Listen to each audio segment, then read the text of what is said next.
ఎక్కడి నుంచి వచ్చారు? నాకు కాకినాడ అండి. పేరు మీనాక్షి. ఏం చేయించుకోవడానికి వచ్చారు? నాకు ముందు విజయవాడలో ఆపరేషన్ అయిందండి. అయితే ఒక 7 సంవత్సరాలు పోయాక నాకు పలసిపోతుంది. చాలా ఇబ్బంది పడుతుంటే మా ఫంక్షన్ లోని సార్ వచ్చి మీకు ఎటువంటి ఆపరేషన్ మేము చేస్తామమ్మా, ఎలిజిబుల్ గా ఉంటుంది, మీకు ఇబ్బంది ఏమి ఉండదు, కాస్ట్ తక్కువ అవుతుంది అని సార్ చెప్పారు. చెప్తే తెలుసుకొని మేము మా గుడులు కట్టుకొని వచ్చామట.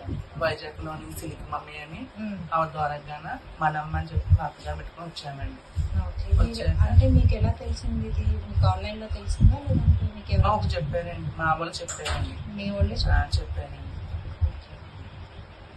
ఇక్కడ ఎలా ఉంది? ఇక్కడ అంతా బాగా మార్నింగ్ వచ్చామని బాగా చూసారు, అన్ని తీసుకున్నాం, అపాయింట్మెంట్ తీసుకున్నాం, సార్ చెక్ చేశారు. అయితే వాళ్ళ ఆపరేషన్ చేస్తా అన్నారు. బాగా ప్రస్తుతం